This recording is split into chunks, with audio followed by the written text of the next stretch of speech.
"Throw that filth away," she screamed. Chief Beatrice didn't know she was pouring her own life down the drain.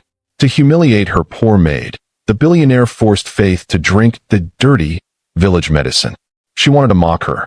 She wanted to break her. But as the last drop touched Faith's tongue, the clock began to tick for Beatrice. In 2 hours, the billionaire would be on her knees, begging for the very filth she just forced her maid to swallow. Welcome to Elmerem Stories, a place where gold cannot hide the truth, and the cry of the poor is never forgotten.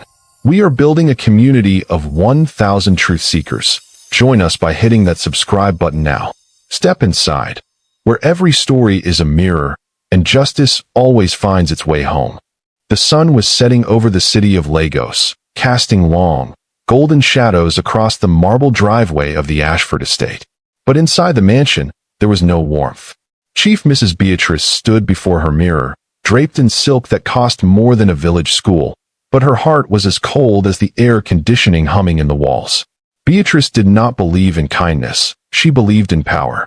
To her, the world was a ladder, and she was at the very top, looking down on everyone else like they were insects.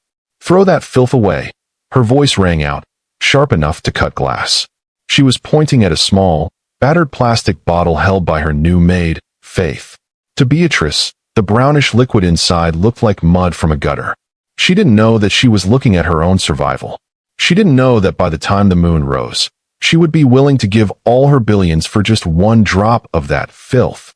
Faith stood trembling, her feet bare on the cold floor.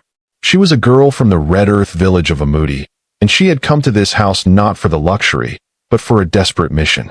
Her younger brother, Chitty, was dying. He had a hole in his heart, and the doctors said only 5 million naira could save him. Faith had taken this job because she was told the madam was rich, but she wasn't told the madam was a monster. For 2 weeks, Beatrice had treated Faith like a dog. She made her scrub the same floor 3 times a day. She made her sleep on a thin mat in the laundry room, where the mosquitoes feasted on her skin. She even mocked Faith's prayers, telling her that if her God were real, she wouldn't be his servant. Faith took it all in silence. She closed her eyes and saw Chitty's face, and that was enough to keep her hands moving. But on the 14th day, everything changed. While Faith was kneeling to polish Beatrice's designer shoes, the madam's silk gown shifted. For a split second, Faith saw Beatrice's ankle. Her heart nearly stopped. There, on the pale skin, was a patch of dark, gray scales. They looked like the skin of a cobra. Faith's grandmother had warned her about this. In Amudi, they called it the viper's breath. It was a spiritual sickness that grew from a heart full of pride and malice. It turned the blood into venom and the skin into stone. Faith knew that modern doctors would call it an allergy or a rare infection. They would give her creams and pills that would do nothing while the scales moved up her body to her heart. Faith knew she had to save her. Not because Beatrice deserved it, but because Faith was a child of grace. She took her first week's salary, the money meant for Chitty's hospital bed, and she traveled 6 hours to the edge of the forbidden forest to see an old herbalist. The plant only blooms once every 7 years, the herbalist told her, handing over a small bottle of murky water. "This is the bitter life water. It is the only cure. But listen to me, child, pride is a hungry beast.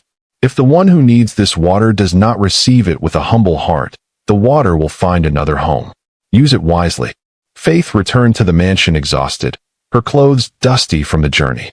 She found Beatrice in the grand dining room, surrounded by her wealthy friends. They were drinking expensive wine and laughing about how they treated their own servants. Beatrice was the loudest, her voice full of arrogance. But Faith could see the gray scales had already moved up to Beatrice's knee. The clock was ticking. Faith approached the table, clutching the bottle. "Madam, please," she whispered, her voice shaking. "You must drink this. The mark on your leg, it is spreading. By 2 o'clock, it will reach your throat. This is the only way." The room went silent. Beatrice's friends looked at Faith, then at the dirty bottle, and then at Beatrice. Beatrice felt the sting of humiliation. To be lectured by a maid in front of her peers was the ultimate insult. She looked at the bottle and felt a wave of demonic rage. "You think you can play a trick on me?"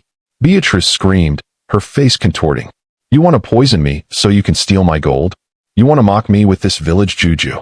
She turned to her heavy-set security guards who stood by the door. Grab her. The guards moved quickly, pinning Faith's arms behind her back.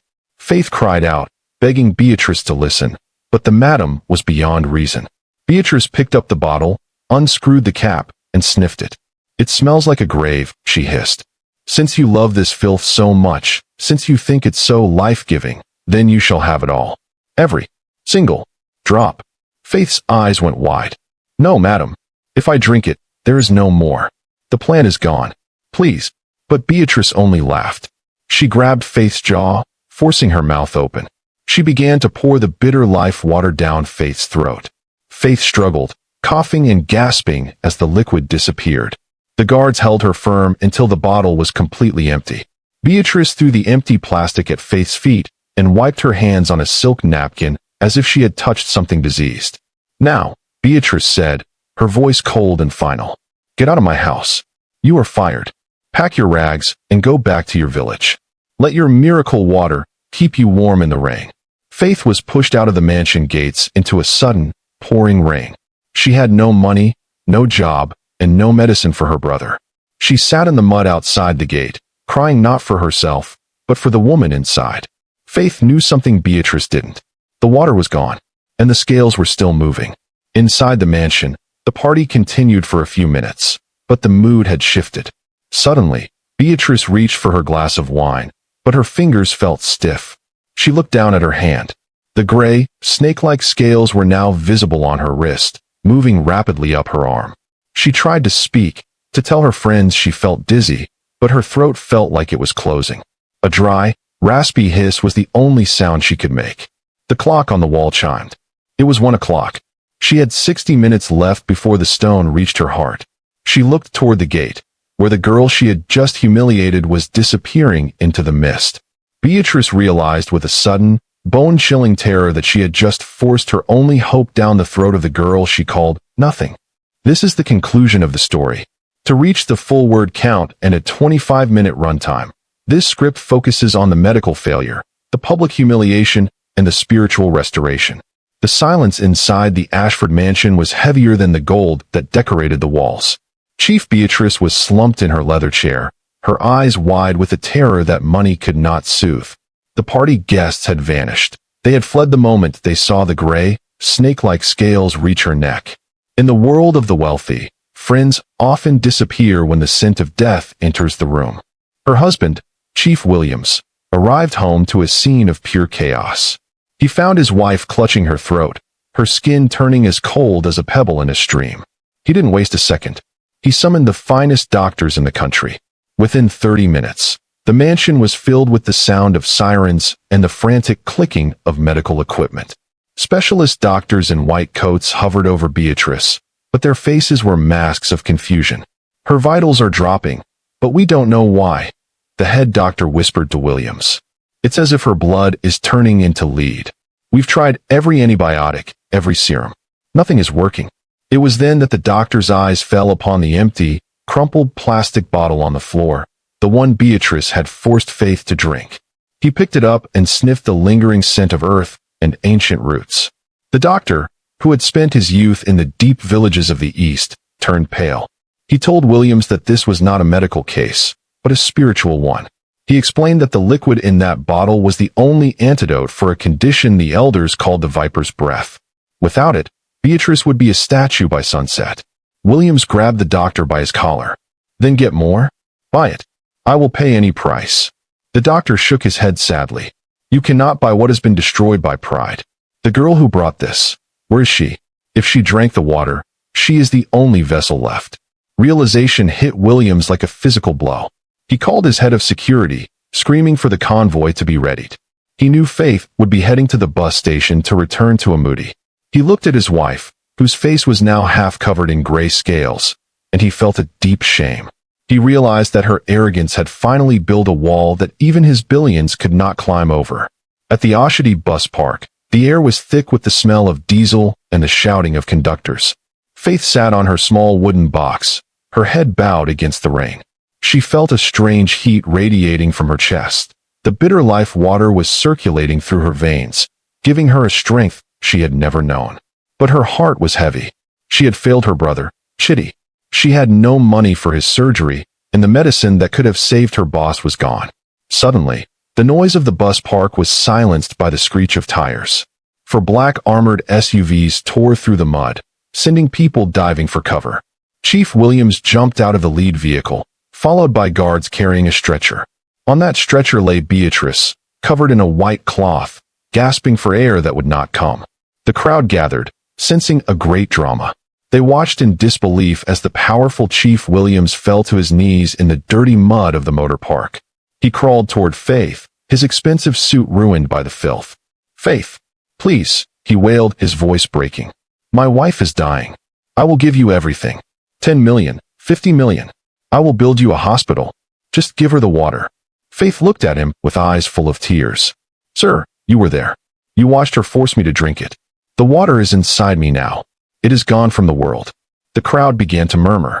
They recognized Beatrice. They had seen her on the news, the woman who looked down on the poor.